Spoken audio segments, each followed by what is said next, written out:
All right, so what we got here is this is going to be our base plate, where the base plate of the Crossmember, where the transmission mount will sit. So we got our holes drilled in our cups. We will mark where our transmission bolt or the mount bolts go, and we will get these drilled. We'll get this bolted on the bottom of the transmission. We'll bolt these up on the bottom of the body, and then do whatever it takes to go from point A to point B, and we can kind of watch for exhaust and kind of custom build all this. We'll get it in place, we'll tack weld it, we'll take it back out and we'll weld it up, make it strong. So all this material I got at the local steel yard. The square was a drop. It was about a 3 foot piece. Obviously we needed an inch and a half of it, but you know, that's something we'll put up in the inventory, whatever we use later. We got a bunch of 1 inch, inch and a quarter flat that we're going to use for our down braces, and then run up under here. So all this stuff here, chances are you're not going to find it at Lowe's, Home Depot. You need, if you got a local steel place in your town, tell them what you're doing. The majority of these people are car people too, and seem to be glad to help you out. I think this bit of stuff was 30, 35 bucks or whatever, but I'm sure prices may vary. But anyway, that's where we got our steel from. So we will get this drilled out, and what we did is with the factory piece here, it's gonna somewhat mimic what we're gonna do. And once we get the holes drilled, once we get it made, it may look a little funny, but we'll take a grinder and we'll come back and kind of clean it up, knock the corners off, get it sandblasted, painted, and should look good. We're getting ready to start cutting on our Crossmember tube. So just a little motto we say in here, we do whatever it takes. So this situation, I've got a bandsaw. It's fairly expensive. I do not have an industrial bandsaw where I could put the tube in and make one cut, which would be wonderful, but we don't do a whole bunch of that. So I have figured out over the years how to do it. Like I said, if you cut one side at a time, rotate it one side, it'll work fine. If you don't have a portable bandsaw, if you got air compressor, you can use a little Ziz wheel. Little cut off wheel. This wheel needs to be replaced, but you can come down here, cut on your scribe line, go one side around, blah blah blah. If you don't have air compressor, you can go to Harbor Freight and get you a cheap held hand side grinder with a cutting disc on it. If you use one of these, please have some experience. Don't just jump in. Get some small stuff and start, learn how to do it. You always want the wheel on the cutting side, meaning that if it rotates, it shows you which way the rotation is of the wheel. If it's rotating this way, you always want the cut to run off of the cutter. So you never want to try to cut here and come up, because it will dig in and it'll run up and you can get hurt. Ask me how I know. So, but this here is the same way. If I was using this, I would start on the top right here, and I would get through this curve right here, and then I would roll it over this way and come over here to where I have my cut has went through, and I will continue across here, come down a little bit, stop, rotate it, and continue until I got my cut complete. So just a thought, an option. If you don't have a portable bandsaw, this will work well. Either one of these will get the job done. So the big industrial bandsaws are thousands of dollars. It's not feasible for me to go buy one, because it would take, I probably wouldn't live long enough for it to pay for itself. So you get the picture idea. I'm gonna put these up and start cutting. All right, what we're gonna do is we're gonna start cutting on our line. I'm gonna line just the way I do it. You may be different. I'm gonna try to keep this line and the top line in line as I start and cut from there.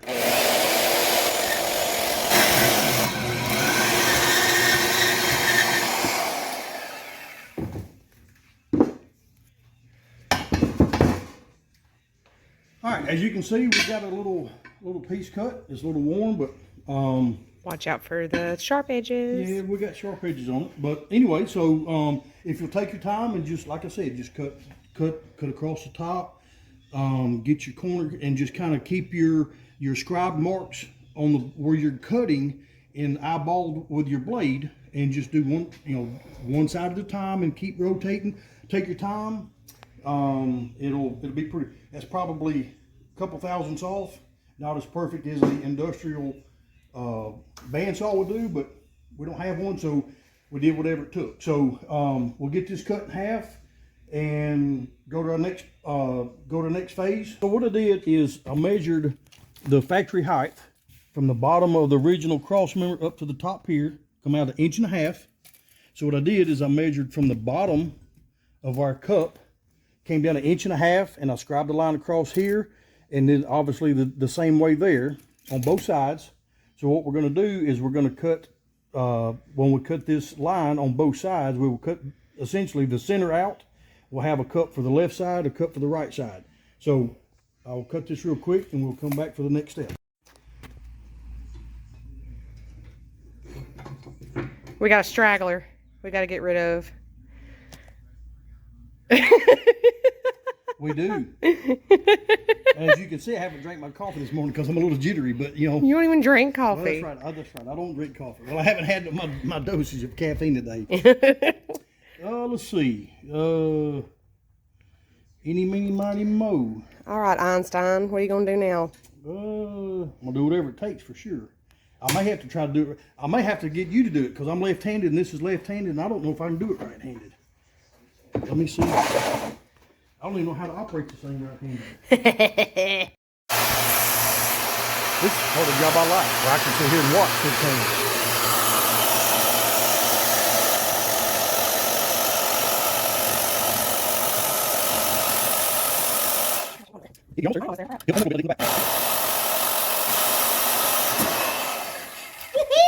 All right, as we can see, we got that little booger. She's right on the line. She does pretty good for a girl. Now get back to work. Okay.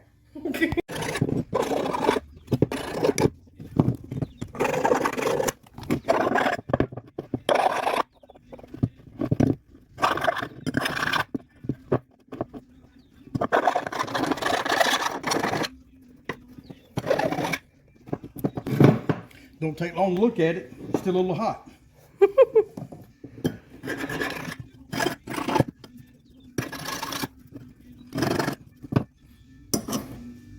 If you notice, when I check the edge for a burr, I run my finger from the inside out. If there's a burr there, it will not cut you. There's a burr right here. If I run my finger this way, it will cut you. So ask him how he knows. Yeah, ask me how I know. And ask me how I know. Yeah, Casey, she don't listen a lot. So, as you can see, we're still a little warm from our cutting, but took the file, knocked the burrs off of them. What we're going to do next is we're going to make our measurement.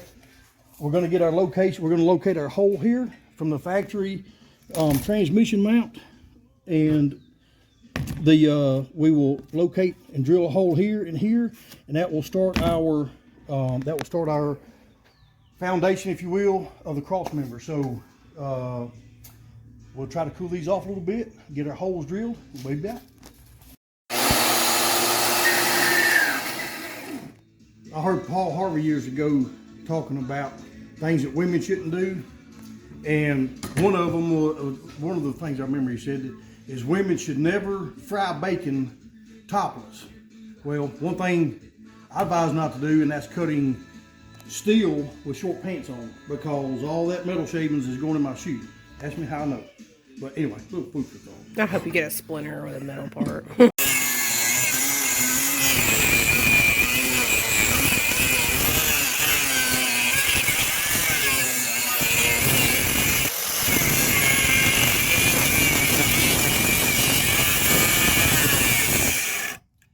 As you can see, as I get to closer to the end, the wheel, the direction of the wheel, it keeps trying to throw this grinder up or cutter up. So as you get to the close to the edge, a little bit at a time. Make sure you got a good grip on it, and you just have to kind of like feel it. So the thicker the metal, the harder it is, or the more time it's going to take. Just take your time, kind of learn how to do it before you. It's all about the feel.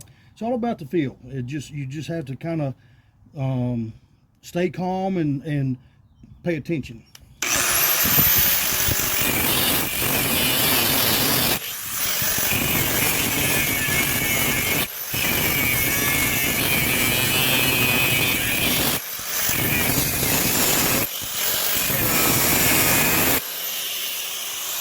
Woohoo! Success! All right, as you can see, we had a successful use of the wheel of death in cutting this out. I hate using that, but obviously the bandsaw wouldn't work, and sometimes you just got to do what you got to do. So we've got this notched out. We're going to get it under the car. We're going to hold it in place, kind of get it where we want it, tack it in place, see what it looks like. So we'll get up on the car and check it out. Okay, so we've had a little design change from the last cups. The first design, we was going to angle the cups in toward the bracket a little bit, like the factory. I changed directions because, me personally, I guess the race car days come out. I feel that this is stronger with the flat bar here. If we'd went at an angle, would have had to cut or had to notch this, bend it, and then weld it back together. Welds are okay, but they're not as strong as the raw material.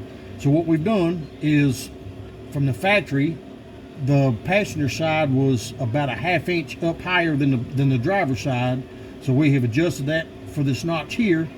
We've notched around our plate for our base for the mount. So we're going to add this up here. We're going to tack weld it in place, and once we get this tack welded, we can come back and add gussets on each side over here, and it'd be super strong. We'll add a gusset on the back side of this, and this little dude here will be as strong, if not twice as strong, as the factory Crossmember. So stay tuned. We'll get this tacked up, and then we'll show you progress from that. All right, we've got a Crossmember tack welded up, and we're ready to do our final welding. So before we do that, we'll kind of recap how we got here. We cut 1 1/2 inch squared off each. Hello. We cut 2 1/2 inch square tubes off, or slices. We trimmed the tops of them all. We drilled our holes, and this is 3 1/4 inch ID to mimic the factory, 3/16 thick. We took a flat piece that we cut a 3x5 plate out with. That's for the transmission mount. We've got 3/16 flat bar that we use to basically tie everything together with. With this flat bar, I have a Chinese bender, if you will. Bending brake. It put this in there, you mark it, bend it. But if you don't have one of these, it's not that big a deal. It's like cutting. There's many ways to bend it. You can clamp this in a vise, get you let something leverage out here, bend on it. You can beat on it. You can use your imagination to get the bends that you want. So we're getting ready to weld this up. Like I said, our final weld. We're going to put gussets in here, and it will be ready to install. Can you explain to everyone what a gusset is? Sure. So basically, a gusset is nothing more than like a shelving brace, if you will, to break it down. So even with this welded across here on both sides, this will still possibly try to teeter-tot. So to minimize the teeter-totting, what you do is you take what is called a gusset, and it's no more than just a little. Luckily, these here are spares or leftover droppings that came off our cups here. But what we'll do is we'll put one on each side or on each end like this, and weld it up. And what this will do is it will basically spread the load out here, out to the edge, to the center pipe or to the bracket. We'll probably put one here in between our bolts, and that will minimize any kind of flexing that it's going to try to do. And we'll probably come out here and put a little gusset on either side, on each side, and with it all welded up, it should be super strong. I've already deburred all of our cut areas. Once we get it all welded, probably take a grinder, come back and knock these little corners off, maybe round it out a little bit, just for future purposes where you're not knocking skin off and taking shots and all that good stuff. Because you're older. Well, that's true, I am. So I told you to quit taking them blood thinners. yeah, thank God I don't need it. But anyway, stay with us, come back, and we'll show you here in a minute. So does that mean that Casey can weld? If Casey don't mind her shirt looking like mine, that'll be fine with me. This is my welding shirt. Oh, by the way, yeah, he does not live in the shop and he's not homeless. He does have a home. Yeah. He just looks like a hobo. Well, I'm not homeless yet, but we don't get this Crossmember made, I may be homeless. I mean, I don't know. So, all right, we got to get. What's wrong with my tire? There ain't nothing. We got to get the welding, get the phone off. Let's go. You always want to take the credit for everything. Don't let Casey do nothing.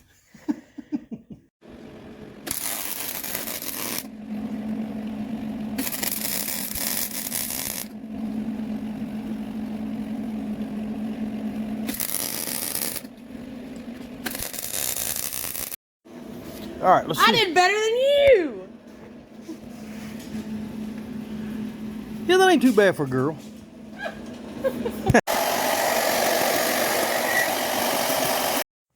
All right, Casey got her Crossmember welded up, and she did a wonderful job. We have gussets on each cup.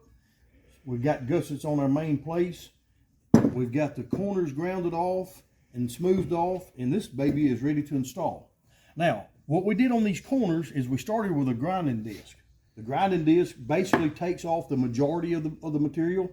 Then we went to a sanding disc. The sanding disc is, it just goes back and kind of polishes it up. Takes all the little grind marks and stuff that this guy here leaves behind. So we're ready to install this. These Crossmembers, they are available online. I've seen them range from like $95 to $195. This one I know fits. I have never, in my 25 years of doing this, I have never bought a part and take it out of the box and it bolts on like it's intended to. I've always had to open a hole up, move a hole, add a hole, so forth, massage it to make it fit. So this one here, I know is going to fit this car. So we're going to get this installed, and we'll go to our next project. So stay with us. All right, let's see if this guy fits like we want it to.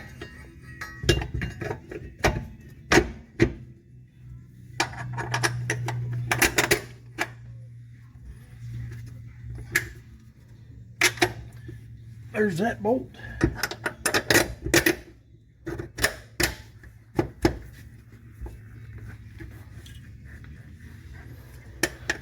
There's that bolt. Yay, this thing fits like a glove. Look at here. Like a glove. Quote by Jim Carrey. I'll tell you folks, this is beginner's luck. Actually, anytime you're fabbing something, if you will bolt your pieces like we showed you earlier and everything in place, it can't move.